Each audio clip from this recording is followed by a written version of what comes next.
ಸಾಮಾನ್ಯವಾಗಿ ಕಾಡುವ ಸಮಸ್ಯೆ ಇದು. ಹಸು ಸತ್ತೇನೆ ಹಾಕಿರೋದಿಲ್ಲ. ಆ ಸಮಯದಲ್ಲಿ ರೈತರು ತುಂಬ ಗಾಬರಿ ಆಗಿಬಿಡ್ತಾರೆ. ಅಯ್ಯೋ ಇನ್ನೂ ಕಸ ಬಿದ್ದೇ ಇಲ್ವಲ್ಲ.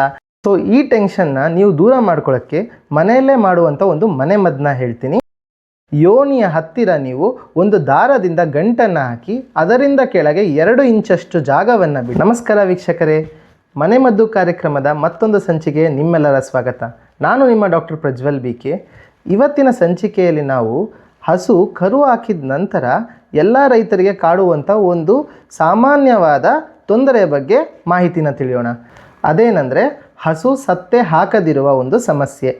ಹಸು ಕರು ಹಾಕಿದ ನಂತರ ಎಷ್ಟೋ ಮನೆಗಳಲ್ಲಿ ಸಾಮಾನ್ಯವಾಗಿ ಕಾಡುವ ಸಮಸ್ಯೆ ಇದು. ಹಸು ಸತ್ತೇನೆ ಹಾಕಿರೋದಿಲ್ಲ. ಆ ಸಮಯದಲ್ಲಿ ರೈತರು ತುಂಬ ಗಾಬರಿ ಆಗಿಬಿಡ್ತಾರೆ. ಅಯ್ಯೋ ಇನ್ನೂ ಕಸ ಬಿದ್ದೇ ಇಲ್ವಲ್ಲ, ಇಷ್ಟೊತ್ತಾಯಿತು ಆಲ್ರೆಡಿ ಕರು ಹಾಕಿ ಅಂತ. ಸೊ ಈ ಟೆನ್ಷನ್ನ ನೀವು ದೂರ ಮಾಡ್ಕೊಳ್ಳೋಕ್ಕೆ ಮನೆಯಲ್ಲೇ ಮಾಡುವಂಥ ಒಂದು ಮನೆಮದ್ದನ್ನ ಹೇಳ್ತೀನಿ, ಬನ್ನಿ ನೋಡೋಣ. ಮೊದಲು ಹಸು ಕರು ಹಾಕಿದ 2 ಗಂಟೆ ಒಳಗೆ ಒಂದು ಮಧ್ಯಮ ಗಾತ್ರದ ಮೂಲಂಗಿಯನ್ನು ನೀವು ಕೊಡಬೇಕಾಗ್ತದೆ. ಆ ಮೂಲಂಗಿಯ ಖಾರಕ್ಕೆ ಕೆಲವು ಸರಿ ಹಸು ತಿನ್ನೋದಿಲ್ಲ.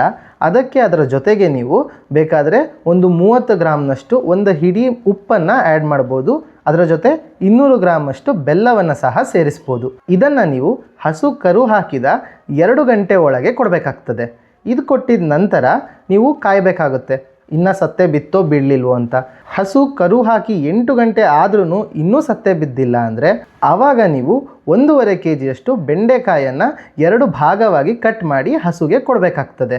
ಇದನ್ನು ಕೊಟ್ಟ ನಂತರ ಹಸು ನ್ಯಾಚುರಲ್ಲಾಗಿ ನೈಸರ್ಗಿಕವಾಗಿ ಸತ್ತೆಯನ್ನು ಬೀಳಲಿಕ್ಕೆ ಅದು ಉಪಯೋಗ ಆಗ್ತದೆ.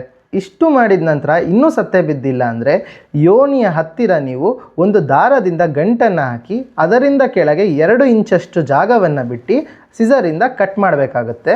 ಯಾವುದೇ ಕಾರಣಕ್ಕೂ ನೀವು ನಿಮ್ಮ ಕೈಯನ್ನು ಹಾಕುವುದು ಈ ಥರ ಪದ್ಧತಿಯನ್ನು ಮಾಡಬಾರ್ದು.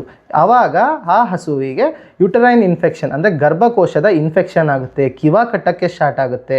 ನೆಕ್ಸ್ಟು ಫಲ ಆಗಲಿಕ್ಕೆ ಅಥವಾ ಗರ್ಭಧಾರಣೆಗೆ ಅದು ತುಂಬಾ ದೊಡ್ಡ ಸಮಸ್ಯೆ ಆಗುತ್ತೆ. ಅದನ್ನು ಹಾಗೆ ಬಿಟ್ಟು ಪ್ರತಿ ವಾರನೂ ನೀವು ಒಂದೊಂದು ಮೂಲಂಗಿಯನ್ನು ತಿನ್ನಿಸ್ಬೇಕಾಗುತ್ತೆ. ಇದು ನ್ಯಾಚುರಲ್ಲಾಗೇ ಆ ಗರ್ಭಕೋಶ ಹಿಂಗುವುದಕ್ಕೆ, ಕಮ್ಮಿ ಆಗುವುದಕ್ಕೆ ಸೈಜ್ನಲ್ಲಿ ಮತ್ತು ಅದರ ನಾರ್ಮಲ್ ಸ್ಟೇಟಿಗೆ ಬರೋದಕ್ಕೆ ಹೆಲ್ಪ್ ಮಾಡ್ತದೆ.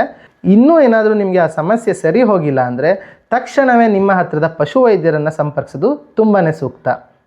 ನೋಡಿದ್ರಲ್ಲ ವೀಕ್ಷಕರೇ, ಇವತ್ತಿನ ಸಂಚಿಕೆಯಲ್ಲಿ ನಾವು ನಿಮ್ಮ ಹಸು ಏನಾದರೂ ಕಸ ಹಾಕಲಿಲ್ಲ ಅಂದರೆ ಮನೆಯಲ್ಲೇ ನೀವು ಮಾಡ್ಕೋಬೇಕಾದ ಒಂದು ಮಾಟಿ ಮದ್ದನ ಬಗ್ಗೆ ಮಾಹಿತಿನ ಕೊಟ್ಟಿದ್ದೀವಿ.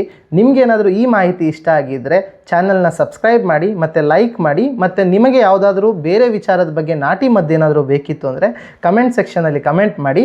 ಧನ್ಯವಾದಗಳು.